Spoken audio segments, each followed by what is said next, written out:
पूर्णं पूर्णात् पूर्णमुदच्यते पूर्णस्य पूर्णमादाय पूर्णमेवावशिष्यते। ഓം ശാന്തി ശാന്തി ശാന്തി. അടുത്ത നമ്മുടെ കൃതി ദൈവദശകം. ശിവഗിരിയിലെ അന്തേവാസികളായ കുട്ടികൾക്ക് വേണ്ടി ശ്രീനാരായണ ഗുരു അവർക്ക് പ്രാർത്ഥിക്കാൻ വേണ്ടി എഴുതി കൊടുത്ത കൃതിയാണ്, പ്രാർത്ഥനയാണ് ദൈവദശകം. ദൈവം പ്രപഞ്ചത്തിന്റെ മുഴുക്കെ പരമകാരണമാണ്. പുറമേ നോക്കുന്ന ഒരാളിന് ഈ പ്രപഞ്ച ദൃശ്യങ്ങളെല്ലാം ഉണ്ടായി വന്ന് അല്പം കഴിഞ്ഞ് തിരിച്ചു മറയുന്നവയാണ്. ഈ പ്രപഞ്ച ദൃശ്യങ്ങളുടെ ഈ നശ്വരതയാണ് ഒരാളിനെ ഇതിന്റെ പിന്നിലുള്ള രഹസ്യം അന്വേഷിക്കാൻ പ്രേരിപ്പിക്കുന്ന ഘടകം. ഉണ്ടായി മറയുന്ന പ്രപഞ്ച ഘടകങ്ങൾ ഏതിൽ നിന്നാണ് ഉണ്ടായി വരുന്നത്, ഏതിലാണ് നിലനിൽക്കുന്നത്, തിരികെ മറയുമ്പോൾ ഏതിലേക്കാണ് ഇവയെല്ലാം പോയി മറയുന്നത്, ഇതറിയാനുള്ള ജിജ്ഞാസ, അതാണ് സത്യാന്വേഷണം. ഉണ്ടായി മറയുന്ന പ്രപഞ്ച ഘടകങ്ങൾക്ക് ഉണ്ടായി വരാനും നിലനിൽക്കാനും തിരികെ ലയിക്കാനും ഇടമരുളുന്ന പ്രപഞ്ചത്തിന്റെ പരമകാരണമാണ് ബ്രഹ്മ. ആ ബ്രഹ്മത്തെയാണ് ഇവിടെ ദൈവം എന്ന ഗുരുദേവൻ വിവക്ഷിക്കുന്നത്. ആ ബ്രഹ്മത്തെ അന്വേഷിച്ച് കണ്ടെത്തി സ്വസ്വരൂപമായി സാക്ഷാത്കരിച്ചവരാണ് ഭാരതീയരായ തത്വദർശികൾ. ആ ഗുരുപരമ്പരയിലെ അവസാനത്തെ കണ്ണികളാണ് ശ്രീനാരായണ ഗുരുദേവനും ശ്രീ ചട്ടമ്പിസ്വാമി തിരുവടികളും ശ്രീരാമകൃഷ്ണ പരമഹംസനും ശ്രീരമണ മഹർഷിയും. അവരന്വേഷിച്ച് കണ്ടെത്തി സ്വസ്വരൂപമായി സാക്ഷാത്കരിച്ച പ്രപഞ്ചത്തിന്റെ പരമകാരണമായ ബ്രഹ്മം. ആ ബ്രഹ്മത്തിന്റെ സ്വരൂപമാണ് ബോധം, അഖണ്ഡമായ ബോധം, അതായത് ശുദ്ധമായ ബോധം. പ്രപഞ്ചത്തിന്റെ പരമകാരണം ശുദ്ധമായ ബോധമാണ്, അഖണ്ഡമായ ബോധമാണ്. ആ ബോധം തന്നെ നമ്മുടെ ഉള്ളിലുണ്ട്. ഓരോ വ്യക്തിയുടെ ഉള്ളിൽ ആ ബോധത്തിന്റെ അംശമുണ്ട്. നമ്മുടെ ഉള്ളിലുള്ള ബോധത്തിന്റെ സ്വരൂപം, കുറെ പേരുകൾ, അതിൻ്റെ രൂപങ്ങൾ, പിന്നെ അതിനെപ്പറ്റിയുള്ള കുറെ സങ്കല്പങ്ങൾ, ഇതെല്ലാം കൂടിച്ചേരുന്നതാണ് നമ്മുടെ ഉള്ളിലുള്ള ബോധത്തിന്റെ സ്വരൂപം. ഗുരുദേവൻ ഈ ബ്രഹ്മത്തെ അറിവ് എന്ന പച്ച മലയാള പദം കൊണ്ടാണ് വിവക്ഷിക്കുന്നത്. അപ്പോൾ അഖണ്ഡമായ അറിവാണ് ദൈവം, അതായത് ശുദ്ധമായ അറിവാണ് ദൈവം. ആ അറിവിൻ്റെ ഒരംശം നമ്മിൽ ഓരോരുത്തരുടെയും ഉള്ളിലുണ്ട്. നമ്മുടെ ഉള്ളിലുള്ള അറിവിൻ്റെ സ്വരൂപം അത് നമുക്ക് തന്നെ ചിന്തിച്ചറിയാൻ കഴിയും. കുറെ പേരുകൾ, അവയുടെ രൂപങ്ങൾ, പിന്നെ അവയെപ്പറ്റിയുള്ള കുറെ സങ്കല്പങ്ങൾ. ഉദാഹരണമായിട്ട് സൂര്യൻ എന്ന ഒരു വാക്ക് അത് കേൾക്കുന്ന മാത്രയിൽ നമ്മുടെ ഉള്ളിൽ സൂര്യന്റെ ഒരു രൂപം തെളിയും. നമ്മുടെ ഉള്ളിലുള്ള അറിവിലാണ്, അല്ലെങ്കിൽ ബോധ വസ്തുവിലാണ് ആ സൂര്യന്റെ രൂപം തെളിയുന്നത്. അതോടൊപ്പം സൂര്യനെ പറ്റിയുള്ള വിവിധ സങ്കല്പങ്ങൾ കൊണ്ടുവരും.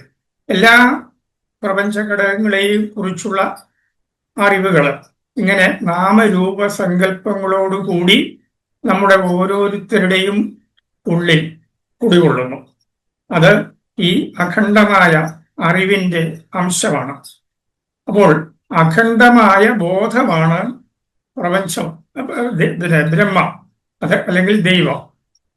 ഖണ്ഡമായ നാമരൂപ സങ്കല്പങ്ങളോട് കൂടിയ ബോധമാണ് പ്രപഞ്ചം. അതാണ് ബ്രഹ്മ പ്രപഞ്ച നിർവചനം. അഖണ്ഡമായ അറിവ് അഥവാ ശുദ്ധമായ അറിവാണ് ദൈവം അഥവാ ബ്രഹ്മം. നാമരൂപ സങ്കല്പങ്ങളോടുകൂടിയ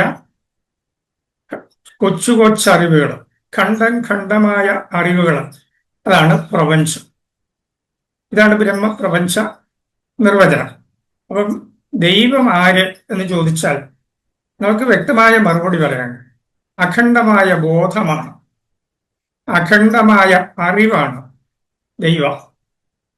ആ ദൈവത്തിന്റെ അംശം അറിവിന്റെ രൂപത്തിൽ, ബോധരൂപത്തിൽ ഓരോ വ്യക്തിയുടെയും ഉള്ളിൽ നാമരൂപ സങ്കല്പാത്മകമായി കുടികൊള്ളുന്നു. അപ്പൊ ഈ ഇത്രയും പറഞ്ഞുകൊണ്ട് നമുക്കിനി കൃതിയിലേക്ക്, ദൈവദേശം എന്ന കൃതിയിലേക്ക് നേരിട്ട് പ്രവേശിക്കാം. ഒന്നാമത്തെ ശ്ലോകം: ദൈവമേ കാത്തുകൊള്ളുകങ്ങ് കൈവിടാതെ ഇങ്ങു ഞങ്ങളെ, നാവികൻ നീ ഭവാപ്തിക്ക് ഒരാവിവൻ തോണി നിൻ പദം. ദൈവമേ കാത്തുകൊള്ളുക അങ്ങ്. ദൈവത്തെ പറ്റി ഓർക്കുമ്പോഴൊക്കെ നമ്മുടെ മനസ്സിൽ ആദ്യം ഓടിയെത്തുന്നത് ദൈവമേ കാത്തുകൊള്ളണമേ എന്നുള്ളതാണ്. ദൈവമേ കാത്തുകൊള്ളുകങ്ങ്. ഇത് നമ്മുടെ മനസ്സിൽ ദൈവത്തെക്കുറിച്ച് ഓർക്കുമ്പോൾ ആദ്യം ഓടിയെത്തുന്ന ദൈവത്തോടുള്ള അപേക്ഷ ഇതാ: ദൈവമേ കാത്തുകൊള്ളുകങ്ങ്. മനുഷ്യനെന്നും സ്വതന്ത്രമായി ജീവിക്കാനുള്ള ഒരാഗ്രഹമുണ്ട്. പക്ഷെ എത്രയൊക്കെ വിചാരിച്ചാലും മനുഷ്യന് മറ്റൊന്നിനെയും ആശ്രയിക്കാതെ സ്വതന്ത്രമായി ഈ ലോകത്ത് ജീവിക്കാൻ സാധ്യമല്ല. തൻ്റെ സുഖം, തൻ്റെ സുരക്ഷിതത്വം, ഇതെല്ലാം തൻ്റെ മാത്രം നിയന്ത്രണത്തിലല്ല എന്ന് മനസ്സിലാകുമ്പോഴാണ് ഒരുവൻ ദൈവത്തിലേക്ക് തിരിയുന്നത്. ആ ദൈവത്തോടുള്ള ആദ്യത്തെ പ്രാർത്ഥനയാണ് ദൈവമേ കാത്തുകൊള്ളുക എന്നുള്ളത്. പിന്നെ അടുത്തത് കൈവിടാതെ കാത്തുകൊള്ളണം. ദൈവത്തിന് നമ്മെ ഒരു പ്രപഞ്ച ഘടകത്തെയും കൈവിടാനാവില്ല. കാരണം നമ്മൾ തുടക്കത്തിൽ പറഞ്ഞതുപോലെ ദൈവം അഖണ്ഡമായ അറിവാണ്. ആ അറിവിന്റെ ഒരംശമാണ് നമ്മുടെ ഓരോരുത്തരുടെയും ഉള്ളിലുള്ള അറിവ്. നമ്മുടെ ഉള്ളിലുള്ള അറിവ് നാമരൂപ സങ്കല്പങ്ങളോടുകൂടിയുള്ള അറിവ്. ആ അറിവിൽ നിന്ന് നാമങ്ങളെയും രൂപങ്ങളെയും സങ്കല്പങ്ങളെയും ഒഴിച്ചു മാറ്റിയാൽ നമ്മുടെ ഉള്ളിലുള്ള ആ ഖണ്ഡമായ ആ കൊച്ചറിവ് അഖണ്ഡ രൂപം കൊള്ളും. നാമരൂപ സങ്കല്പങ്ങളെ ഒഴിച്ചു മാറ്റാനുള്ള പ്രക്രിയയാണ് തപസ്, ധ്യാനം എന്നൊക്കെ പറയുന്നത്. അപ്പം തപസ്സിലൂടെ ഏതെങ്കിലും ഒരു ദേവതാരൂപത്തിൽ അല്ലെങ്കിൽ രൂപമൊന്നുമില്ലാത്ത ബ്രഹ്മത്തിൽ മനസ്സിനെ ആത്മനിഷ്ഠമാക്കി ഉറപ്പിച്ചിട്ട് നാമരൂപ സങ്കല്പങ്ങളെ ഒന്നൊന്നായി ഒഴിച്ചു മാറ്റണം. ഒഴിച്ചു മാറ്റിയാൽ നമ്മുടെ ഉള്ളിലുള്ള അഖണ്ഡമായ അറിവ്, അഖണ്ഡമായ രൂപങ്ങൾ, നമ്മുടെ ഉള്ളിലുള്ള ആ ഖണ്ഡമായ ബോധം പുറമേ പ്രപഞ്ചത്തിൽ എവിടെയും സർവത്ര വ്യാപിച്ചു നിൽക്കുന്നതായി അനുഭവിച്ചറിയാൻ കഴിയും. ഇതാണ് സത്യസാക്ഷാത്കാരം എന്ന് പറയുന്നത്. ഇതാ. അപ്പോ നമ്മൾ ബ്രഹ്മവിദ്യാപഞ്ചകം 3-ാമത്തെ ശ്ലോകത്തിൽ ദൈവത്തിന് നമ്മളെ കൈവിടാനാവില്ല എന്ന് പറയുന്ന ഒരു ഭാഗമുണ്ട്. ബ്രഹ്മവിദ്യാപഞ്ചകം 3-ാം ശ്ലോകം: വ്യാപ്തം യേന ചരാചരം ഘടശരാവാദീവ മൃത്സത്തയ യസ്യാന്തസ്ഫുരിതം യഥാത്മകമിദം ജാതം യഥോ വർത്തതേ യസ്മിൻ യസ് പ്രളയേവി സത്ഖനമജം സർവം യദന്വേതി തസ്. സർവം യത് അന്വേതി തസ്. അതായത് ബ്രഹ്മം, ദൈവം ഈ കാണുന്ന സർവ പ്രപഞ്ച ഘടകങ്ങളെയും ഒരിക്കലും വിട്ടുപോകാതെ പിന്തുടർന്നുകൊണ്ടേയിരിക്കുന്നു. അതെങ്ങനെയാണ് പിന്തുടരുന്നത്? ദൈവത്തിന്റെ അംശം തന്നെയാണ് നമ്മുടെ ഉള്ളിലുള്ള ബോധം, അല്ലെങ്കിൽ അറിവ്, അല്ലെങ്കിൽ ഞാൻ എന്ന ജീവബോധം. അപ്പൊ അങ്ങനെ ആണെങ്കിൽ ദൈവത്തിന് ഒരിക്കലും നമ്മെ കൈവിടാനാവില്ല. അടുത്തത് നാവികൻ നീ പവാപ്തിക്ക്. ഈ സംസാര സമുദ്രത്തിന് അങ്ങ് നാവികനാണ്. നമ്മുടെ ജീവിതത്തെ സംസാര സമുദ്രമായിട്ടാണ് കൽപ്പിക്കുന്നത്. വേദാന്തത്തില് സമുദ്ര രൂപ കൽപ്പനയുണ്ട്, അതുപോലെ തന്നെ രഥരൂപ കൽപ്പനയുണ്ട്. കഠോപനിഷത്തിൽ മനോഹരമായ ഒരു രഥരൂപകമുണ്ട്, ജീവന്റെ ഒരു തേരിൽ കയറിയുള്ള യാത്ര. അതുപോലെ തന്നെ സമുദ്ര രൂപകം എന്ന് പറഞ്ഞാൽ നമ്മുടെ ഈ ജീവിതത്തെ, ഭൗതിക ജീവിതത്തെ ഒരു സമുദ്രത്തോട് ഉപമിക്കുന്നു. ഗുരുദേവന ഈ രണ്ട് രൂപകങ്ങളും ആത്മോപദേശ ശതകത്തിൽ പരാമർശിക്കുന്നുണ്ട്. ആത്മോപദേശ ശതകം 75-ാമത്തെ ശ്ലോകം സമുദ്ര രൂപകൽപ്പനയാണ്. പ്രകൃതി ജലം തനുഫേന വാഴി ആത്മാ അഹമഹമെന്നലയുന്നതൂർമിജാലം അകമലരാർന്നറിവൊക്കെ മുത്ത് താൻ താൻ നുകരുവതാം അമൃതായതിങ്ങുനൂനം. അതായത് പ്രപഞ്ച പ്രതിഭാസം ഉൾപ്പെടെയുള്ള പരമാത്മ സമുദ്രത്തിൽ പ്രകൃതിയാണു ജലം, ശരീരങ്ങളാണു പദ, ഞാൻ എന്നിങ്ങനെ വിഷയങ്ങളെ തേടി അലയുന്ന ജീവന്മാരാണ് തിരമാല. ബുദ്ധിക്ക് വന്നുചേരുന്ന വിലപ്പെട്ട അറിവുകളൊക്കെ ഈ രത്നാകരത്തിലെ രത്നങ്ങളാണ്. അവരവർ ആസ്വദിക്കുന്ന ആനന്ദമെല്ലാം ഈ സമുദ്രത്തിൽ നിന്ന് കിട്ടുന്ന അമൃതമാണ്. ഇതാണ് ആ ശ്ലോകത്തിന്റെ അർത്ഥം. രഥരൂപവും ഗുരുദേവൻ ആത്മോപദേശതകം 69-ാമത്തെ ശ്ലോകത്തിൽ പ്രതിപാദിക്കുന്നുണ്ട്. ശ്രുതി മുതലാം തുരകം തൊടുത്തൊരാത്മ പ്രതിമയിലും കരണപ്രവീണനാളും രഥിരഥമേറി അഹന്ത രമ്യരൂപം പ്രതി പുറമേ പെരുമാറിടുന്ന ജസ്രം. ചെവി മുതലായ കുതിരകളെ പൂട്ടി ബോധപ്രതിബിംബം ഉൾക്കൊള്ളുന്ന അന്ധകരണമാകുന്ന തേരാളിയോടുകൂടി വിഷയരാഗമാകുന്ന തേരിൽ കയറി അഹങ്കാരമാകുന്ന സഞ്ചാരി തനിക്ക് രമ്യങ്ങളെന്ന് തോന്നുന്ന ബാഹ്യ വിഷയങ്ങളിൽ സദാ സഞ്ചരിച്ചുകൊണ്ടിരിക്കും. ഇതാണ് ആ രഥരൂപകത്തിന്റെ അർത്ഥം. അതുപോലെ ഇവിടെ സംസാര ജീവിതത്തെ സംസാര സമുദ്രമായിട്ട്, സംസാര സാഗരമായിട്ട് ഗുരുദേവൻ അവതരിപ്പിക്കുക. ഈ സംസാര നമ്മുടെ ഈ മനുഷ്യ ജീവിതം എന്ന് പറയുന്നത് ദുഃഖങ്ങളുടെ ഒരു നിലയ്ക്കാത്ത പ്രവാഹം. ഇതില് ഈ സമുദ്രത്തിലെ തിരമാലകള് ജീവിതത്തിലെ വിരുദ്ധ അനുഭവങ്ങളാണ്, ദ്വന്ദ്വ അനുഭവങ്ങള്, സുഖം ദുഃഖം, ജയം പരാജയം, ലാഭം നഷ്ടം, സ്തുതി നിന്ന, ജനനം മരണം, ഇങ്ങനെ പോകുന്നു ആ വിരുദ്ധ അനുഭവങ്ങൾ. ഇവയുടെ നിലയ്ക്കാത്ത ഒരു പ്രവാഹമാണ് നമ്മുടെ ജീവിതം. ഈ സംസാര സമുദ്രത്തിലെ തിരകളാണ് ഈ വിരുദ്ധ അനുഭവങ്ങൾ. ഈ സമുദ്രത്തിലെ ജലം അവിദ്യയാണ്. അവിദ്യ എന്ന് പറഞ്ഞാൽ മായ. അതുപോലെ ഇതില് ക്രൂര ജന്തുക്കളുണ്ട്, കാമ ക്രോധ മത മാത്സര്യാദികൾ. ഈ സംസാര സമുദ്രത്തിലെ ക്രൂര ജന്തുക്കളാണ്. ദീപസ്തംഭങ്ങളുമുണ്ട്, സ്നേഹം, കാരുണ്യം, ദയ, സന്തോഷം, തപസ്, ഇവയെല്ലാം സംസാര സമുദ്രത്തിലെ ദീപസ്തംഭങ്ങളാണ്. അപ്പൊ ഈ സംസാര സമുദ്രത്തെ തരണം ചെയ്യാൻ എത്തുന്ന നാവികനാണ് ദൈവം. ആ ദൈവത്തെ സർവാത്മന അഭയം പ്രാപിക്കുന്ന ഒരു ഭക്തനെ ദൈവം കുഴപ്പം കൂടാതെ സംസാര സമുദ്രത്തിന്റെ മറുകരയെത്തിക്കും. ഈ സംസാര സമുദ്രത്തിന്റെ കര, ആ കര ആത്മാവാണ്.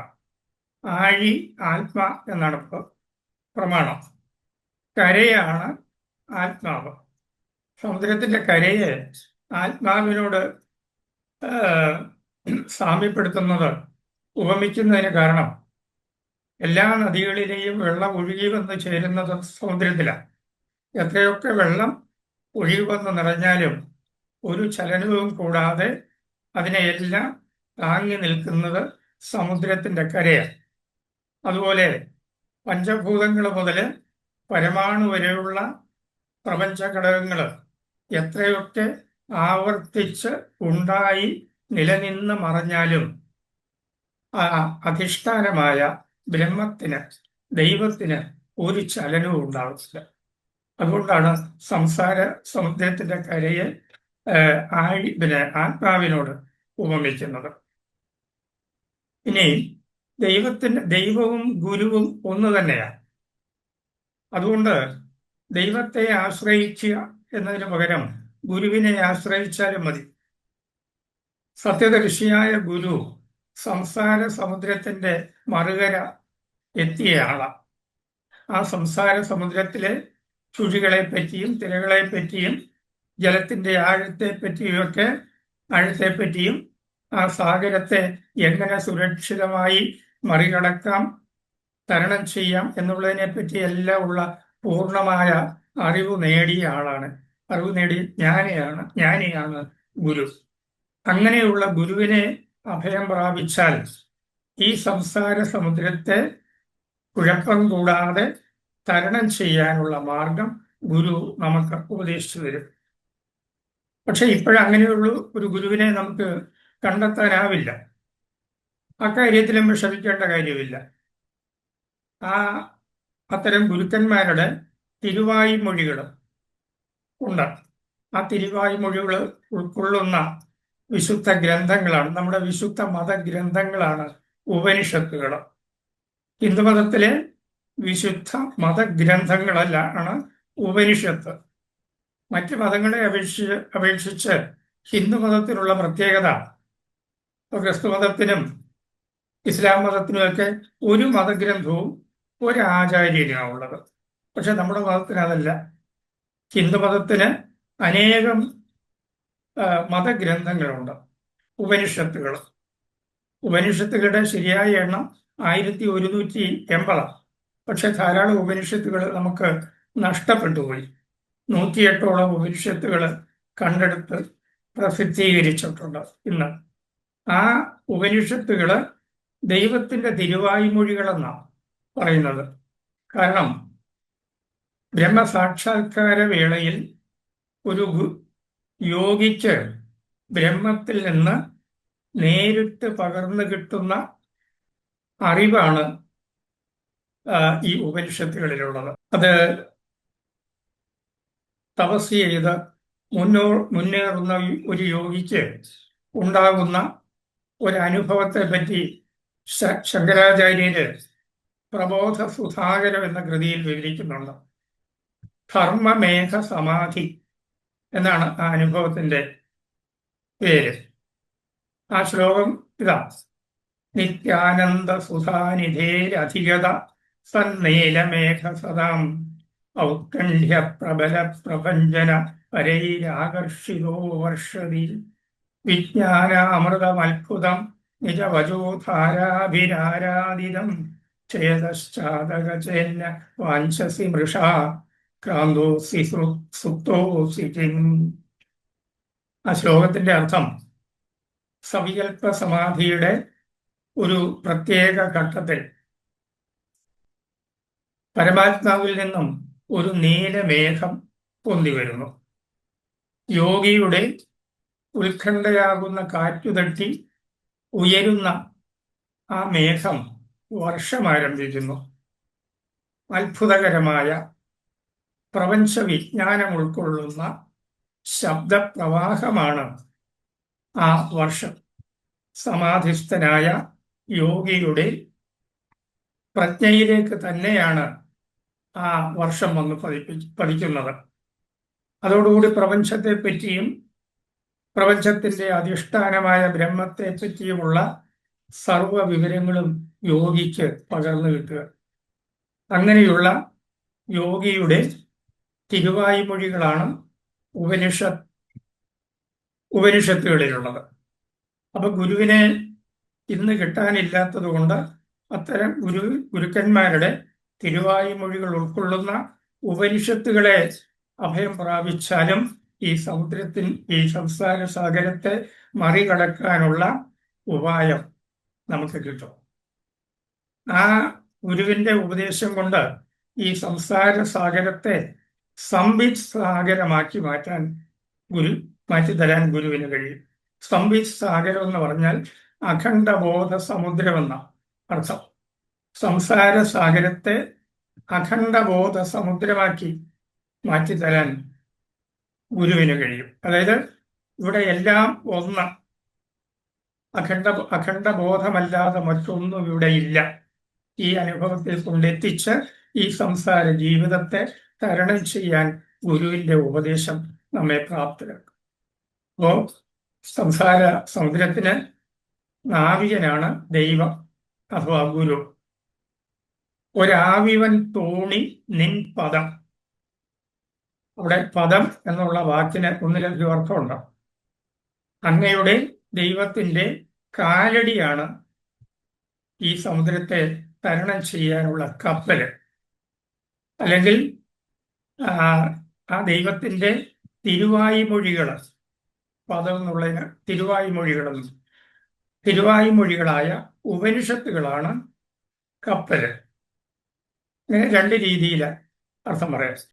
ഒരാവിവൻ തോണി നിൻ പദം എന്നുള്ളത് കൊണ്ട് ഉപാസനയുടെ രണ്ട് മാർഗങ്ങളും അതിൽ ഉൾക്കൊള്ളുന്നുണ്ട്. രണ്ട് രീതിയിലാണ് ഭഗവാനെ, ദൈവത്തെ ഉപാസിക്കാൻ കഴിയുന്നത്. ആ ഉപാസനകള് ഒന്ന് നിർഗുണ ഉപാസന, രണ്ടാമത്തേത് സഗുണ ഉപാസന. നമ്മള് ഈശ്വരനെ ആരാധിക്കാനായിട്ട് എന്നും അമ്പലത്തിൽ പോകുന്നുണ്ട്.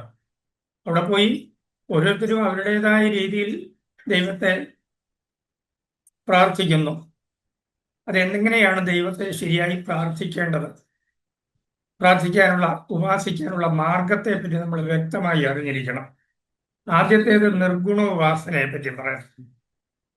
ദൈവത്തിന് പേരില്ല, രൂപമില്ലാത്ത ദൈവത്തെ ഭാവന ചെയ്ത് ഉപാസിക്കാൻ നല്ല സങ്കല്പശക്തി വേണം. അധികം പേർക്കും അങ്ങനെയുള്ള സങ്കല്പശക്തി ഇല്ലാത്തവർ. അപ്പൊ അങ്ങനെ ആ രൂപമില്ലാത്ത സർവവ്യാപിയായ ദൈവത്തെ ഭാവന ചെയ്ത് ഉപാസിക്കാൻ കഴിവുള്ളവർക്ക്, ഉപാസിക്കാനുള്ള സങ്കല്പശക്തി ഉള്ളവർക്ക് രൂപരഹിതമായ ആ ദൈവത്തെ, ബ്രഹ്മത്തെ ഭാവന ചെയ്തുകൊണ്ട് ഉപാസിക്കാം. അത് ശ്രീനാരായണ ഗുരുദേവനെ പോലെയുള്ള സുഹൃത്തുക്കൾക്ക് മാത്രമേ കഴിയത്തുള്ളൂ. നമുക്ക് സാധാരണക്കാർക്ക്, ഭൗതിക രംഗത്ത് വാസനാബദ്ധരായി നിൽക്കുന്നവർക്ക് അവർ കർമ്മം ചെയ്യാൻ ബാധ്യസ്ഥരാണ്. അങ്ങനെയുള്ളവർക്ക് ഉള്ള ഉപാസനാ മാർഗമാണ് സഗുണോപാസന. രൂപരഹിതവും സർവവ്യാപിയുമായ ദൈവത്തെ ഭാവന ചെയ്ത് ഉപാസിക്കാൻ കഴിയാത്തവർ ആ ദൈവത്തിന്റെ പ്രതീകമായി, മധ്യസ്ഥനായി ഏതെങ്കിലും ഒരു ദേവതാ രൂപത്തെ അംഗീകരിക്കണം. ഏത് ദേവതാ രൂപവുമാകാം. ഏത് ദേവതാ രൂപത്തെയാണ് ഒരു ഭക്തൻ തന്റെ ഇഷ്ടദേവതയായിട്ട് അംഗീകരിക്കേണ്ടത്, അത് അവരവരാ തീരുമാനിക്കേണ്ടത്. താൻ അംഗീകരിക്കുന്ന ആ ദേവതാ രൂപത്തിൽ നമ്മുടെ മനസ്സിനെ ഉറപ്പിച്ചു നിർത്തണം. അപ്പോൾ ഓരോരുത്തരുടെയും മനസ്സിന്റെ ഗുണഘടന വ്യത്യസ്തമാണ്. അതുകൊണ്ട് എല്ലാവർക്കും ഒരു ദേവതയെ ആരാധിക്കുക അത് ബുദ്ധിമുട്ടാണ്. ഓരോരുത്തരും അവരവരുടെ ഇഷ്ടദേവതയെ തിരഞ്ഞെടുക്കണം. എങ്ങനെയാണ് തിരഞ്ഞെടുക്കേണ്ടത്? എൻ്റെ മനസ്സത്യന്തം ചഞ്ചലമായ എൻ്റെ മനസ്സിനെ പിടിച്ചു നിർത്താൻ കഴിവുള്ളത് ഏത് ദേവതാ രൂപത്തിനാണ്, ആ ദേവതയെ വേണം ബ്രഹ്മത്തിന്റെ പ്രതീകമായി, പ്രതിപുരുഷനായി, മധ്യസ്ഥനായി നമ്മൾ ഉപാസനയ്ക്ക് അംഗീകരിക്കണം.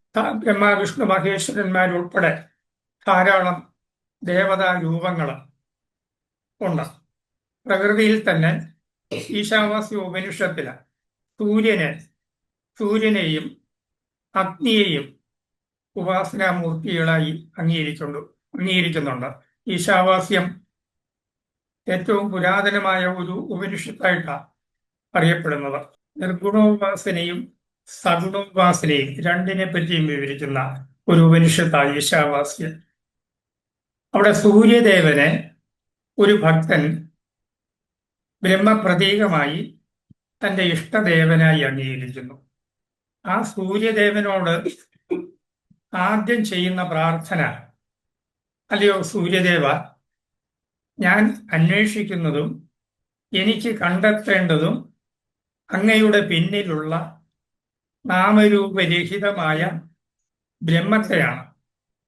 ഇപ്പോൾ രൂപരഹിതമായ അങ്ങനെ ഒരു ദൈവത്തെ ഭാവന ചെയ്ത് ഉപാസിക്കാനുള്ള കഴിവില്ലാത്തതുകൊണ്ട് ആ ദൈവത്തിന്റെ പ്രതീകമായി ഞാൻ അങ്ങയെ എന്റെ ദേവനായി അംഗീകരിക്കുന്നു. അങ്ങയുടെ കിരണങ്ങളെ ഒന്നടക്കുക, കാന്തിയെ ഒന്ന് ശമിപ്പിക്കുക, അങ്ങയുടെ പിന്നിലുള്ള അങ്ങയുടെ യഥാർത്ഥ രൂപമായ നാമരൂപരഹിതമായ ആ സത്യത്തെ എനിക്ക് കാട്ടിത്തരിക, അത് തന്നെയാണ് ഞാൻ എന്ന അനുഭവവും ഉണ്ടാക്കിത്തരിക. ഇതാണ് ഒരു ഭക്തൻ അംഗീകരിക്കുന്ന ഇഷ്ടദേവതയോട് ഭക്തന്റെ ആദ്യത്തെ പ്രാർത്ഥന. അപ്പൊ രൂപരഹിതമായ ബ്രഹ്മത്തിന്റെ പ്രതീകമായിട്ട് ഓരോ ഭക്തയും അവരുടെ മനസ്സിനെ പിടിച്ചു നിർത്താൻ കഴിയുന്നത് ഏത് ദേവതാ രൂപത്തിനാണെന്ന് ചിന്തിച്ചറിയണം. ആ ഒരു ദേവതയെ ബ്രഹ്മപ്രതീകമായിട്ട് അംഗീകരിക്കണം. ആരാധനാ കാര്യത്തിൽ നമുക്ക് പറ്റുന്ന ഏറ്റവും വലിയ തെറ്റെന്ന് പറയുന്നത്, നമുക്കറിയാവുന്ന എല്ലാ ക്ഷേത്രങ്ങളിലും നമ്മൾ കയറി ഇറങ്ങും. ശിവന്റെ ക്ഷേത്രത്തിൽ ചെല്ലും, അവിടെ ശിവനെ ആരാധിക്കും.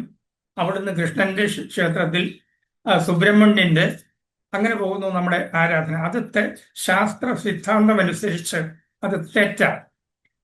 ദൈവത്തെ കണ്ടെത്താനുള്ള മാർഗം മനസ്സിന്റെ ഏകാഗ്രതയാണ്. നമ്മൾ ഒരു ദേവതയെ ഉപാസിച്ച് അടുത്ത ദേവതയിലേക്ക് മനസ്സ് കടക്കുമ്പോൾ മനസ്സ് ചാഞ്ചാടുകയാണ് ചെയ്യുന്നത്, മനസ്സിന്റെ ചലനം കൂടുകയാണ് ചെയ്യുന്നത്. മനസ്സിന്റെ ചലനം കുറച്ചു കൊണ്ടുവരണം. അതാണ് ഉപാസന കൊണ്ട് സാധിക്കേണ്ടത്. അപ്പൊ അതുകൊണ്ടാണ് ഓരോ ഭക്തനും അവരുടെ മനസ്സിനെ പിടിച്ചു നിർത്താൻ കഴിവുള്ള അനേകം ദേവതാ രൂപങ്ങൾ ഉള്ളതിൽ ഏതെങ്കിലും ഒരു രൂപത്തെ, ഒരു ദേവനെ അല്ലെങ്കിൽ ദേവിയെ തന്റെ ഇഷ്ടദേവതയായി ആദ്യം അംഗീകരിക്കണം. പിന്നെ ഭാവന ചെയ്യുന്നത്, ഉദാഹരണമായിട്ട് ഇപ്പോ വിനായകനെ, ഗണപതിയെ ഒരാള് അംഗീകരിക്കുക ഇഷ്ടദേവതയായിട്ട്. ഗണപതി ദേവനെ ഇഷ്ടദേവതയായിട്ട് അംഗീകരിക്കുന്ന ഒരാള് പുലർത്തേണ്ട ചില ഭാവനകളുണ്ട്. ഈ ദേവൻ ഗണപതി പ്രപഞ്ചത്തിന് മുഴുക്കെ പരമകാരണമായ നാമരൂപരഹിതമായ ബ്രഹ്മത്തിന്റെ പ്രതീകമാണ്. എന്റെ ഇഷ്ടദേവനായ ഈ ഗണപതി തന്നെയാണ് പ്രത്യക്ഷത്തിൽ പ്രപഞ്ചരൂപേണ ഇവിടെ കാണപ്പെടുന്നത്. അങ്ങനെ ആ ഭാവന പുലർത്താൻ കാരണം പ്രപഞ്ചം ദൈവത്തിന്റെ ശരീരമാണ്. അതുകൊണ്ട് തന്നെ പ്രപഞ്ചത്തിലുള്ള ഓരോ ഘടകത്തെയും ദിവ്യ ഭാവനയോടെ കാണാൻ നമുക്ക് കഴിയണം. അതുകൊണ്ടാണ് താൻ അംഗീകരിക്കുന്ന ഇഷ്ടദേവൻ തന്നെയാണ് പ്രപഞ്ചരൂപേണ കാണപ്പെടുന്നത് എന്ന ഭാവന പുലർത്തുന്നത്. പിന്നെ രണ്ടാമത്, എൻ്റെ ജീവിതത്തിന്റെ പരമ ലക്ഷ്യം ഈശ്വര സാക്ഷാത്കാരമാണ്. ഞാൻ ചെയ്യുന്ന എല്ലാ കർമ്മങ്ങളും ആ ദേവന്റെ, ഗണപതിയുടെ ആരാധനകളാണ്. ആ ദേവനുള്ള അർച്ചനകളാണ്. തന്റെ കർമ്മങ്ങളെ ദേവന്റെ ഇഷ്ടദേവന്റെ അർച്ചനയായി ഭാവന ചെയ്ത് ഉപാസിക്കുന്നതിന്റെ തത്വം. അതിന് കാരണം നമ്മൾ കർമ്മം ചെയ്യുന്നിടത്ത് ചെയ്യുന്ന കർമ്മത്തിന്റെ കർത്തൃത്വം, അതിന്റെ ഭോക്തൃത്വം, ഇതെല്ലാം നമ്മൾ ഏറ്റെടുക്കും. കർമ്മം ചെയ്യുമ്പോൾ കർത്തൃത്വവും ഭോക്തൃത്വവും ഏറ്റെടുത്തുകൊണ്ട് കർമ്മം ചെയ്താൽ പുതിയ വാസന സഞ്ചയിക്കും. അത് അനന്തര ജന്മത്തിന് വഴിതെളിക്കും. അത് ഉണ്ടാകാതിരിക്കാനാണ് തന്റെ കർമ്മങ്ങളെല്ലാം തന്റെ ഇഷ്ടദേവനുള്ള ആരാധനയായി, അർച്ചനയായി ഭാവന ചെയ്തുകൊണ്ട് അനുഷ്ഠിക്കണം എന്ന് പറയുന്നത്. അടുത്ത ഘട്ടം, കർമാനുഷ്ഠാന വേളയിലുടനീളവും മനസ്സിനെ സമനില അഭ്യസിക്കണം. നമ്മുടെ ജീവിതം ദ്വന്ദ്വ അനുഭവങ്ങളുടെ ഒരു പ്രവാഹമാണ്. ലാഭം നഷ്ടം, ജയം പരാജയം, സ്തുതി നിന്ന, ഉയർച്ച താഴ്ച. ഇപ്പൊ നമ്മളൊരു കർമ്മം ചെയ്തു, അതിൽ ലാഭമാണ് ഫലമെങ്കിൽ നമ്മൾ അഹങ്കരിക്കും. ഞാൻ എൻ്റെ കഴിവുകൊണ്ട്, എൻ്റെ ബുദ്ധി കൊണ്ട് വേണ്ടവണ്ണം കർമ്മം ചെയ്തു, ലാഭം നേടി, അതെന്റെ കഴിവാണെന്ന് പറഞ്ഞ് അഹങ്കരിക്കും. അതേ ആള് ആ കർമ്മത്തിന്റെ ഫലം നഷ്ടമാകുമ്പോൾ കണ്ണുനീർ വാർത്ത് കരയും, മനസ്സ് ചാഞ്ചാടുകയാണ്. അത് ഉണ്ടാകാതിരിക്കാനാണ് കർമ്മങ്ങളെയെല്ലാം ഈശ്വര അർപ്പണമാക്കി ചെയ്യുന്നത്. അപ്പോൾ ഈ കർമാനുഷ്ഠാന വേളയിൽ ഉടനീളവും മനസ്സിനെ സമനില അഭ്യസിക്കണം. ഇതാണ് ഒരു ഇഷ്ടദേവതയെ അംഗീകരിച്ച് സഗുണ ഉപാസനയിൽ ഏർപ്പെടുന്ന ഒരു ഭക്തൻ അറിഞ്ഞിരിക്കേണ്ട പ്രധാന കാര്യങ്ങൾ. ശിവനെയാണ് ഒരാൾ ദേവനായിട്ട് അംഗീകരിക്കുന്നതെങ്കിൽ ശിവപദത്തിന് രണ്ടർത്ഥമുണ്ട്. ഒന്ന്, നമ്മുടെ ഇഷ്ടദേവതയായ ശിവൻ, കൈലാസവാസി, ജടാധാരി, ഗംഗാധരൻ, സർപ്പവിഭൂഷണൻ, അത് നമുക്ക് ഉപാസിക്കാനുള്ള ഇഷ്ടദേവനാണ്. ഇതുകൂടാതെ ശിവശബ്ദത്തിന് ദൈവം, ബ്രഹ്മം എന്ന അർത്ഥം. നാമരൂപരഹിതമായ ബ്രഹ്മത്തെയാണ് ശിവപദം കൊണ്ട് വിവക്ഷിക്കുന്നത്. അപ്പൊ ശിവനെ ഇഷ്ടദേവനായിട്ട് അംഗീകരിക്കുമ്പോൾ ആ ശിവനോടും നമ്മൾ ആദ്യമായിട്ട് അപേക്ഷിക്കേണ്ടത്, ഭഗവാനെ, ഞാൻ അന്വേഷിക്കുന്നത്, എനിക്ക് കണ്ടെത്തേണ്ടത് അങ്ങയുടെ പിന്നിലുള്ള, അങ്ങയുടെ രൂപത്തിന് പിന്നിലുള്ള രൂപരഹിതമായ ബ്രഹ്മത്തെയാണ്.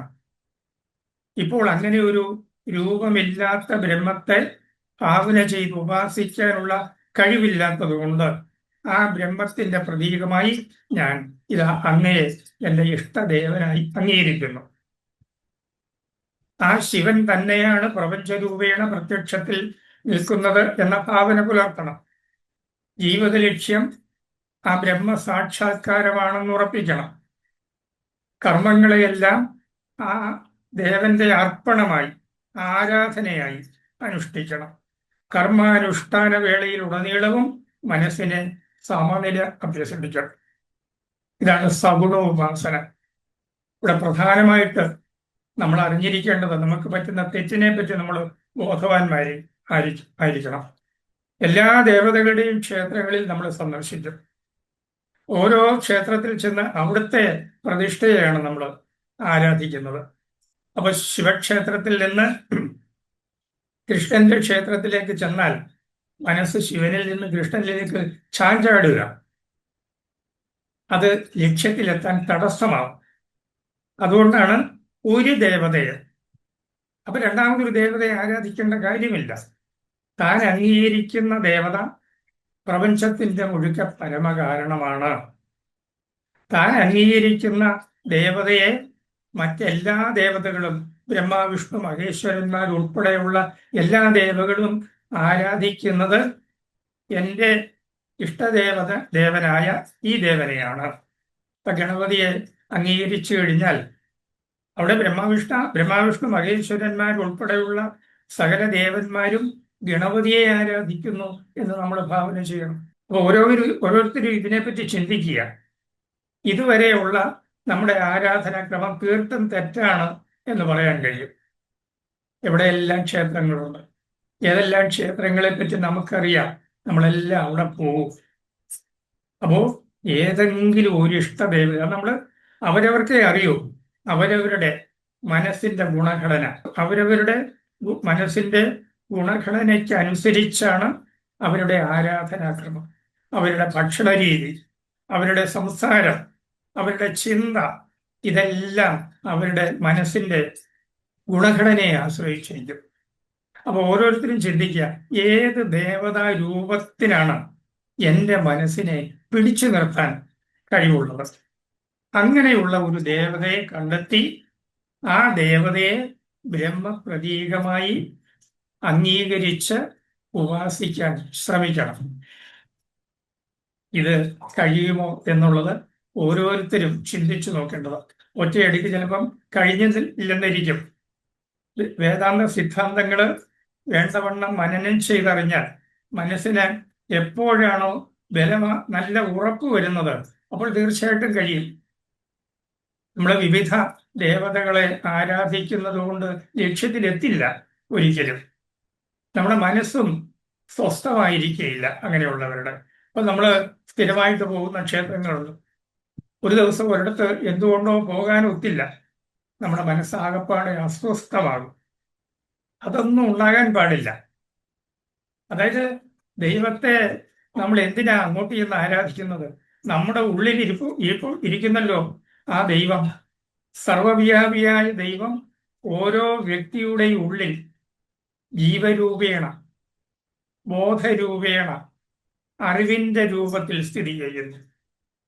നമ്മൾ കബീർദാസിന്റെ കഥ നേരത്തെ പറഞ്ഞു. കബീർദാസ് വിവിധ ക്ഷേത്രങ്ങളിൽ പോയി ആരാധന നടത്തുന്ന ആൾക്കാരെ കസ്തൂരിമാനിനോടാ ഉപമിക്കുന്നത്. കസ്തൂരിമാൻ ഇങ്ങനെ കാട്ടിലെ മേഞ്ഞു നടക്കുന്ന കൂട്ടത്തിലാണ് കസ്തൂരിയുടെ മണമടിച്ച് മൂക്കിലേക്ക് കയറും. അതിങ്ങനെ തല ഉയർത്തി ഈ മണത്തിന്റെ ഉറവിടം എവിടെയാണെന്ന് ഇങ്ങനെ അന്വേഷിക്കും. കസ്തൂരിയുടെ മണത്തിന്റെ ഉറവിടം തേടി കസ്തൂരിമാൻ കാട്ടിലാകെ അലഞ്ഞു നടക്കും. അതിനറിയില്ല കസ്തൂരി തന്നിൽ തന്നെ ഉണ്ടെന്നുള്ളത്. മനുഷ്യരുടെ കഥയും ഇതുതന്നെയാണ്. തൻ്റെ ഉള്ളിൽ ദൈവം ഇരിക്കുന്നു എന്ന സത്യമറിയാതെ ആ ദൈവത്തെ അന്വേഷിച്ച് ക്ഷേത്രങ്ങൾ തോറും കയറി ഇറങ്ങുക. നമ്മൾ ശങ്കരാചാര്യരുടെ ഒരു ശ്ലോകം, അത് നമ്മൾ നേരത്തെ പറഞ്ഞു കഴിഞ്ഞതാ.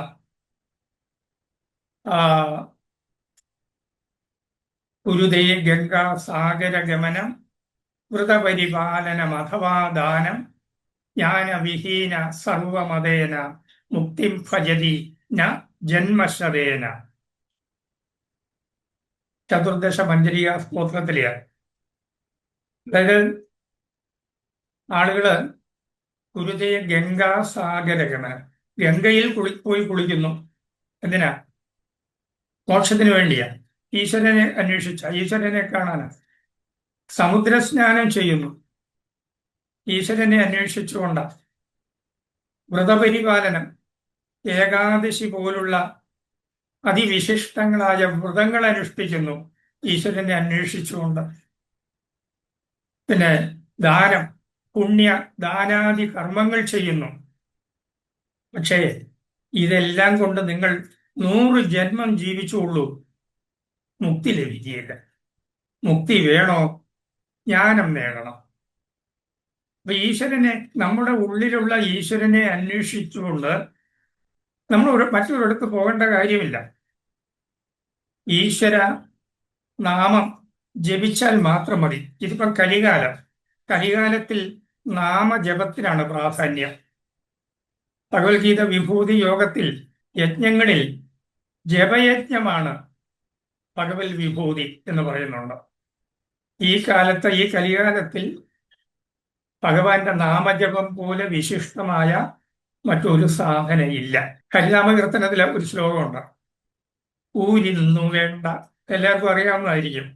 ഊരിന്നു വേണ്ട ചില ഭാരങ്ങൾ വേണ്ടതിനു നീരിന്നു വേണ്ട നിജതാരങ്ങൾ വേണ്ടതിന് നാരായണാച്യുത ഹരേ എന്നതിനൊരുവർ നാവൊന്നേ വേണ്ടു ഹരിനാരായണായ. ഊരിന്നു വേണ്ട, ഊര് ഇന്ന് വേണ്ട. ഭഗവാനെ ഭജിക്കുന്നതിന്, ഭഗവാന്റെ നാമം ജപിക്കുന്നതിന് ഊര്, അതായത് പ്രത്യേകിച്ച് ഒരു സ്ഥലം വേണ്ട. ഭഗവൻ നാമം ജപിക്കുന്നതിന്, ഉരുവിടുന്നതിന് പ്രത്യേകിച്ച് ഒരു സ്ഥലം വേണ്ട. നമ്മൾ പ്രത്യേകിച്ച് ഒരു അമ്പലത്തിലും പോകേണ്ട കാര്യമില്ല, ഒരു പുണ്യതീർത്ഥത്തിലും പോകേണ്ട കാര്യമില്ല. പിന്നെ ചില ഭാരങ്ങൾ വേണ്ടതിന്, എന്തെല്ലാം ഭാരങ്ങളാ? പിന്നെ ക്ഷമത വേണം, അഗ്നികുണ്ഠം വേണം, ഹോമദ്രവ്യം വേണം, വെള്ളം വേണം. ഇതെല്ലാം ഭാരങ്ങളാണ്. ഇതിന്റെ ഒന്നും ആവശ്യമില്ല ഭഗവാന്റെ നാമം നാവിലിട്ട് ഉരുവിടുന്നതിന്. അതുപോലെ തന്നെ കർമ്മകാണ്ഡത്തിലെ ചില യാഗങ്ങൾ നടത്തുമ്പോഴാണ്, നടത്തുന്നയാള് യജമാനനാ. യാഗത്തിന്റെ യജമാനന്റെ പത്നി അവിടെ ഉണ്ടായിരിക്കണം, ഒപ്പം ഉണ്ടായിരിക്കണം. അത് നിയമമാണ്. അതിന്റെ ഒന്നും ആവശ്യമില്ല. നമ്മൾ ഭഗവാനെ വിളിക്കുന്നതിന് പത്നിയുടെ, ഭാര്യയുടെ ആവശ്യം എന്താ? അതാ, ഇതെല്ലാം ഭാരങ്ങളാണ്. നീരിന്ന് വേണ്ട. ഇപ്പം ഭഗവാനെ അമ്പലത്തിൽ പോകണം, ഭഗവാനെ വിളിക്കണം, കുളിച്ചിട്ടേ പോകാവുള്ളൂ. അതിന്റെ ആവശ്യമില്ല. കുളിക്കുന്നതൊക്കെ നമ്മുടെ സൗകര്യം പോലെ കുളിച്ചോളുക. അതാണ് നീരിന്ന് വേണ്ട. അതുപോലെ തന്നെ നിവേദ്യം അർപ്പിക്കാൻ നിവേദ്യത്തിന്റെ ആവശ്യമില്ല, ജലമർപ്പിക്കേണ്ട ആവശ്യമില്ല. ഇതെല്ലാം ഭാരങ്ങളാണ്. നിജധാരങ്ങൾ വേണ്ട, ധർമ്മപത്നിയുടെ സാമീപ്യം വേണ്ട. പിന്നെ ഒരൊറ്റ കാര്യം മതി ഭഗവാനെ ഭജിക്കാൻ. എന്താണത്? നാവ് മാത്രം മതി. നാരായണ, അച്യുത, ഹരേ, ഗുരുദേവ, ശിവശിവ, ഇങ്ങനെ ഉച്ചരിക്കുന്നതിന് നമ്മുടെ നാക്ക് മാത്രം മതി, വേറെ ഒന്നും വേണ്ട. വളരെ ദിവ്യമായ പിന്നെ തുഞ്ചത്ത് എഴുത്തച്ഛന്റെ, രാമാനുജന്റെ എഴുത്തച്ഛന്റെ കൃതിയാണ് ഹരിനാമകീർത്തനം. വേദാന്ത തത്വങ്ങളെല്ലാം അതിനകത്തുണ്ട്. അപ്പൊ ഇതെല്ലാം നമ്മൾ മനസ്സിലാക്കണം.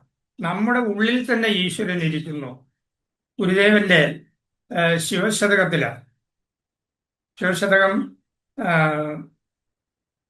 93 ആണെന്ന് തോന്നുന്നു, ലോകത്തിന്റെ നമ്പർ. പതിയേതെന്നറിയാതെൻ പതിയെ നിന്നെ തിരഞ്ഞു പലരുമിത, മതികെട്ടൊന്നിലുമില്ലാതെ വിവാദം കൊണ്ടൊഴിഞ്ഞു പോകുന്നു.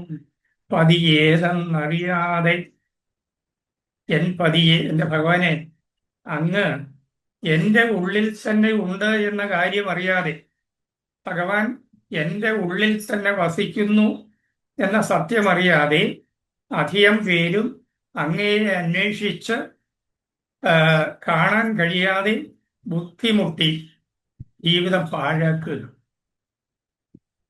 ഇതെല്ലാം നമ്മൾ ഓർത്തിരിക്കണം. ഭഗവത് ആരാധനയ്ക്ക് പല ദേവതകളെ, പല ക്ഷേത്രങ്ങൾ കയറി ഉപാസിച്ച് അത് വേദാന്ത സിദ്ധാന്തം അനുസരിച്ച് തെറ്റാണ്. ഇത് ചിന്തിച്ച് നമ്മുടെ മനസ്സിന് നല്ല ഉറപ്പ് വന്നു കഴിഞ്ഞാൽ നമുക്കിത് പ്രാവർത്തികമാക്കാവുന്നേ ഉള്ളൂ. ഇനി പ്രത്യേകിച്ച് ഒരു അമ്പലത്തിലും അങ്ങോട്ട് ചെന്ന് പ്രാർത്ഥിക്കേണ്ടതായിട്ടില്ല. നമ്മുടെ ഉള്ളിൽ ഇരിക്കുന്ന ഈശ്വരനെ ആരാധിക്കാൻ നമ്മൾ എവിടെ ഇരിക്കുന്നോ, ഏത് അവസ്ഥയിൽ ഇരിക്കുന്നോ, അത് വിട്ട് എങ്ങോട്ടും പോകേണ്ട കാര്യമില്ല. ഇത്രയിൽ എളുതായ ഒരു സാധന വേറെയില്ല ഈശ്വര സാക്ഷാത്കാരത്തിന്. നമ്മൾ സഗുണോപാസനയ്ക്ക് അംഗീകരിക്കുന്ന ആ ദേവന്റെ അനേകം നാമങ്ങളിൽ ഏതെങ്കിലും ഒന്ന് നമ്മുടെ നാവിലെത്തി ഇങ്ങനെ ഉരുവേണം. നിരന്തര സ്മരണ എന്ന, നിരന്തരമായ ഈശ്വര സ്മരണ, അതെങ്ങനെ സാധ്യമാകുന്നത്? ഇപ്പൊ ഒരു വിദ്യാർത്ഥി പഠിക്കാനായിട്ട് സ്കൂളിലോട്ട് പോകുന്നു. സ്കൂളിൽ പോയിരുന്ന് ഭഗവാനെ സ്മരിച്ചുകൊണ്ടിരിക്കാൻ ഒക്കത്തില്ലല്ലോ. അതിന് ചെയ്യേണ്ടത് വീട്ടിൽ നിന്ന് ഇറങ്ങുന്ന സമയത്ത് ഭഗവാനെ ഒന്ന് സ്മരിക്കുക, സ്കൂളിൽ നിന്ന് തിരിച്ച് വീട്ടിലെത്തുമ്പോഴും ഭഗവാനെ സ്മരിക്കുക. അതിന്റെ അർത്ഥം നിരന്തര സ്മരണ എന്ന. നമ്മളൊരു കർമ്മം ചെയ്യാൻ പോകുന്നു, കർമ്മം തുടങ്ങുമ്പോഴും കർമ്മം തീരുമ്പോഴും ഭഗവാനെ സ്മരിച്ചാൽ കർമാനുഷ്ഠാനത്തിലുടനീളവും ഭഗവത് സ്മരണയ്ക്ക് തുല്യമായി ഭവിക്കും. കാര്യങ്ങളെല്ലാം നമ്മൾ വേണ്ടവണ്ണം മനസ്സിലാക്കണം. നാവികൻ നീ ഭവാപ്തിക്ക് ഒരാവിവൻ തോണി നിൻ പദം. നിൻ പദം എന്നുള്ളിടത്ത് ആ ദൈവത്തിന്റെ കാലടികൾ, ദൈവവും ഗുരുവും ഒന്നായതുകൊണ്ട് ഗുരുവിന്റെ കാലടികളെ അഭയം പ്രാപിക്കാം. ദൈവത്തിന്റെ പദം എന്ന് പറയുമ്പോൾ ദൈവത്തിന്റെ തിരുവായ്മൊഴികൾ ഉൾക്കൊള്ളുന്ന ഉപനിഷത്ത് ഗ്രന്ഥങ്ങൾ, വിശുദ്ധ ഗ്രന്ഥങ്ങൾ. ആ ഉപനിഷത്തുകളെ ആശ്രയിച്ചാൽ നേരിട്ട് ബ്രഹ്മത്തെ ആരാധിക്കുന്നതിന് തുല്യമായ ഫലം കിട്ടും. ഇനി നമുക്ക് മറ്റു ദേവതകളെ ഒന്നും ആരാധിക്കാതെ നമുക്ക് നമ്മുടെ ഇഷ്ടദേവനായിട്ട് സാക്ഷാൽ പരബ്രഹ്മമൂർത്തിയായ ഗുരുദേവനെ തന്നെ അംഗീകരിക്കാം. ഗുരുദേവൻ ബ്രഹ്മമായതുകൊണ്ട് ഗുരുവിനെ ഭജിക്കുന്ന, ഗുരുവിനെ ഇഷ്ടദേവനായി അംഗീകരിക്കുന്ന ഒരുവൻ നേരിട്ട് ബ്രഹ്മത്തെ ഭജിക്കുന്നതിനും തുല്യമായി വരും. അപ്പോ ആ ശ്ലോകത്തിന്റെ അർത്ഥം ഒന്നുകൂടെ പറയാം.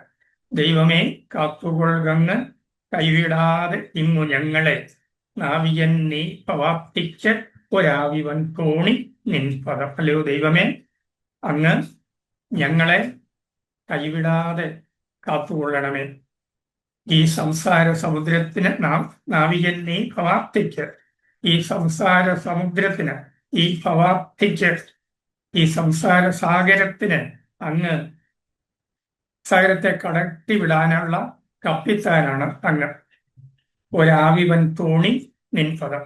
ഈ സമുദ്രത്തെ കടത്തിവിടാനുള്ള കപ്പലാണ് അങ്ങയുടെ കാലടികൾ, അല്ലെങ്കിൽ അങ്ങരുളിയ തിരുവായ്മൊഴികൾ.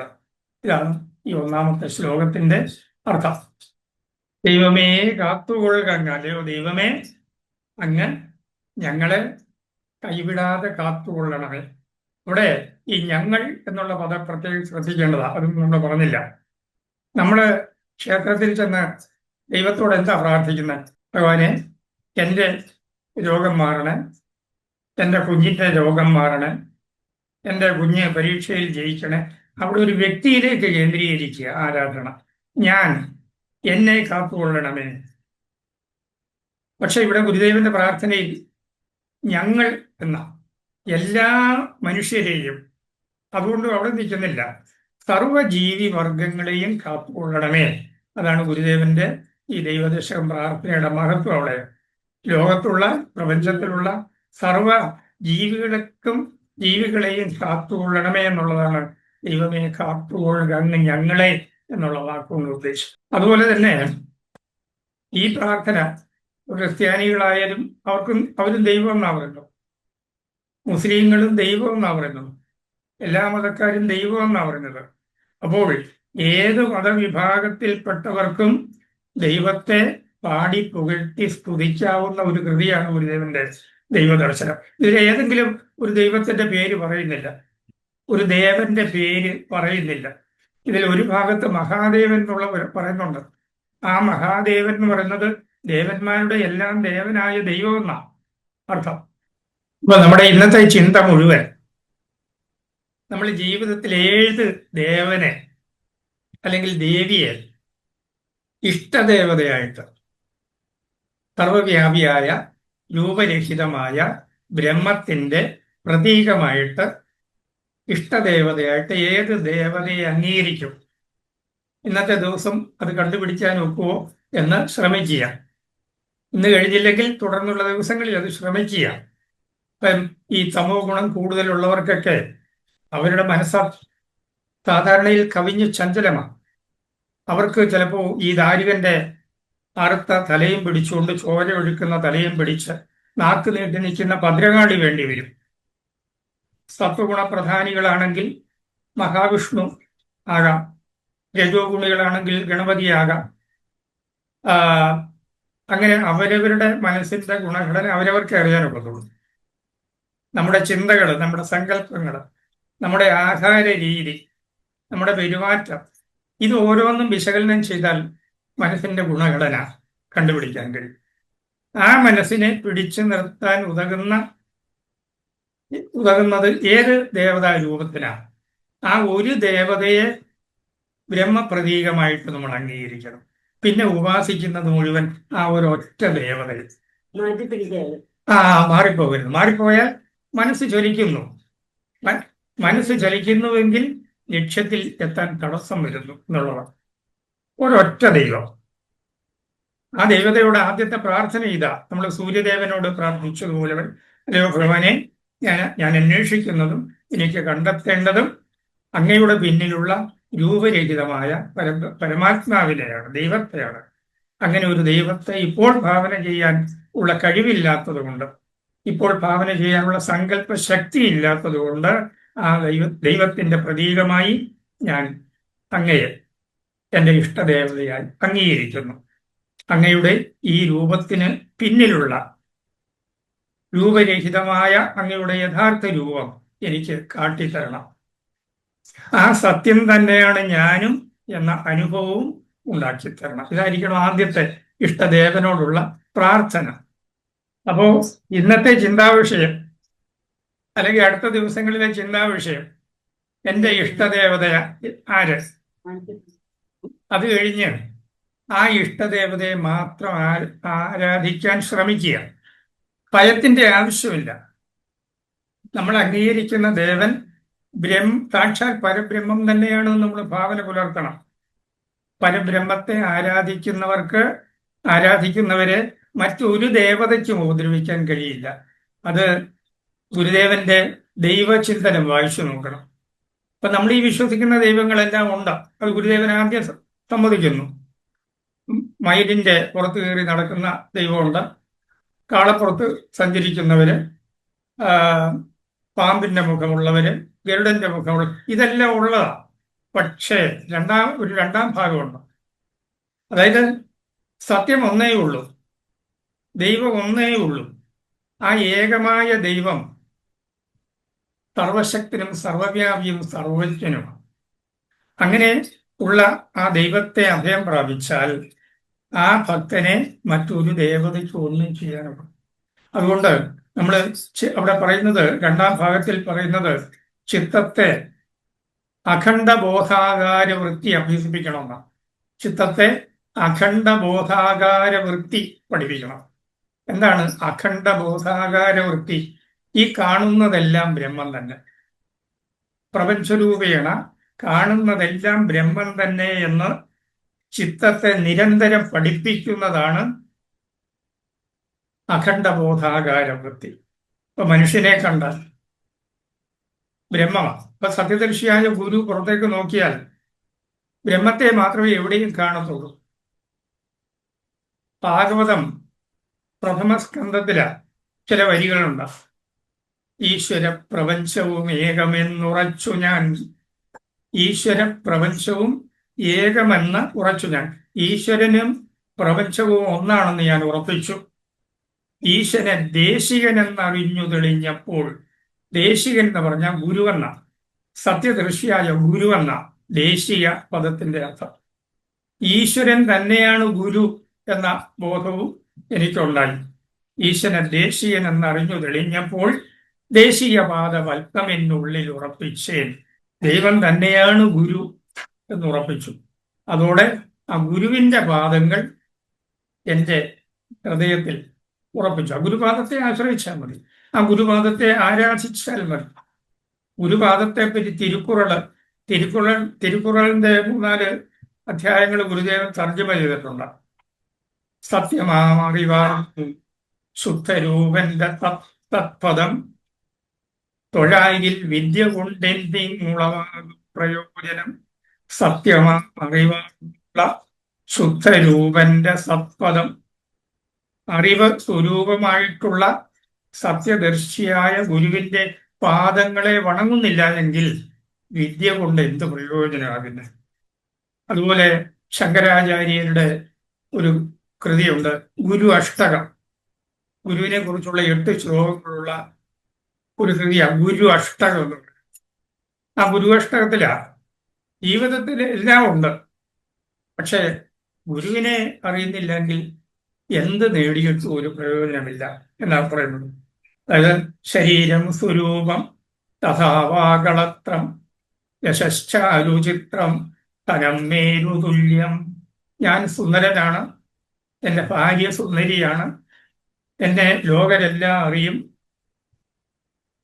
എനിക്ക് സമ്പത്തോ കുന്നുപോലെ സമ്പത്തും. പിന്നെ കളത്രം ധനം പുത്ര പൗത്രാദി സർവം ഗ്രഹം ബാന്ധവ സർവമേതി. ഭാര്യയുണ്ട്, മക്കളുണ്ട്, കൊച്ചുമക്കളുണ്ട്, വീടുണ്ട്, ബന്ധുക്കൾ, ഇതെല്ലാം ഉണ്ട്. പിന്നെ സഭാമണ്ഡലേ ഭൂതഭൂപാലവൃന്ദൈ സദാസേവിതം യസ്യ പാദാരം. രാജസദസ്സിലേക്ക് കടന്നു ചെന്നാലോ രാജാവ് ഉൾപ്പെടെ എല്ലാവരും എന്റെ പാദങ്ങളെ വണങ്ങും. പക്ഷെ ശങ്കരാചാര്യർ ചോദിക്കുന്നത് ഇതെല്ലാം ഉണ്ട്, ജീവിതത്തിൽ എന്തെല്ലാം നേടാമോ അതെല്ലാം നേടി, പക്ഷേ ഗുരുവിന്റെ പാതാരവിന്ദങ്ങളിൽ മനസ്സുറയ്ക്കുന്നില്ലെങ്കിൽ ഇതുകൊണ്ടൊക്കെ ജീവിതത്തിൽ എന്ത് പ്രയോജനമാണ്? അപ്പൊ നമുക്ക് ദൈവം ഗുരുവാ, ഗുരുവിനെ ആരാധിക്കും. ഇനി അതല്ല, ബ്രഹ്മാവിഷ്ണു മഹേശ്വരന്മാരുൾപ്പെടെ നമുക്ക് 33 ദേവതകളുണ്ടെന്ന്. 33 എന്ന് പറഞ്ഞാൽ 33 ഒക്കെ ആണ് അർത്ഥം ഓരോരുത്തർ പറയുന്നത്, എനിക്ക് കൃത്യമായിട്ട് അറിയില്ല. ഈ ദേവതകളിൽ ഏതെങ്കിലും ഒന്നിന് നമ്മുടെ മനസ്സിന് അവരവരുടെ മനസ്സിനെ പിടിച്ചു നിർത്താൻ കഴിയുന്ന ഒരു ദേവതയെ നമ്മുടെ ഇഷ്ടദേവതയായിട്ട് അംഗീകരിക്കും. എന്നിട്ട് ആ ഇഷ്ടദേവതയെ മാത്രം ഭജിക്കും.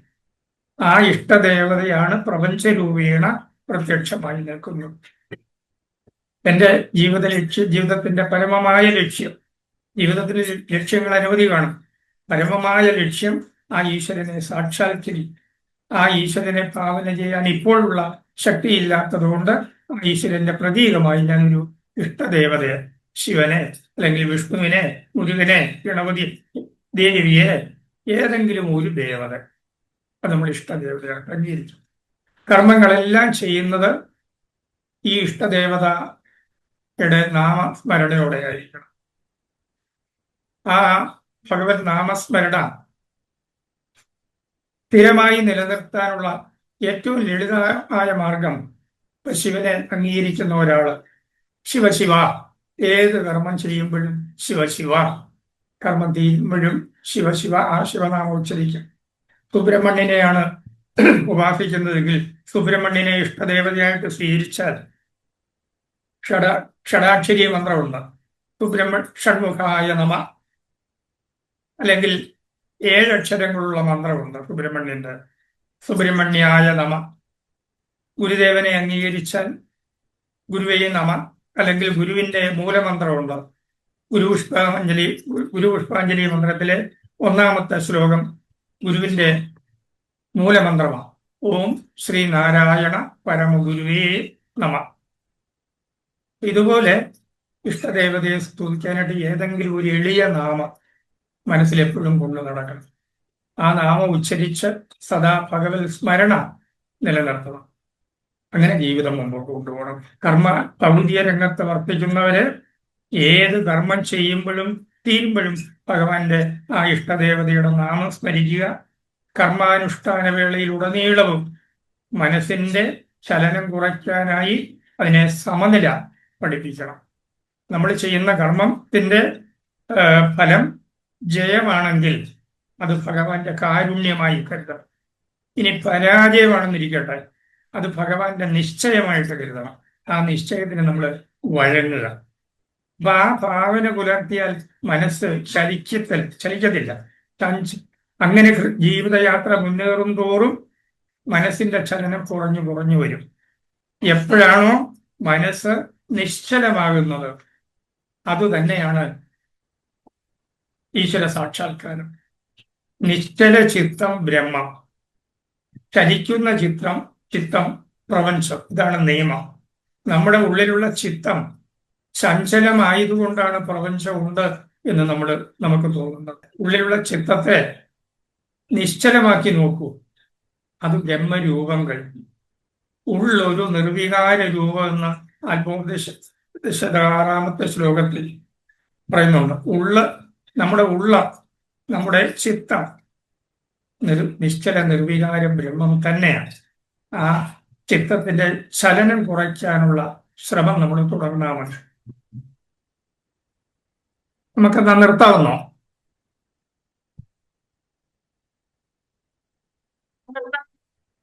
നിർത്താം. ഓം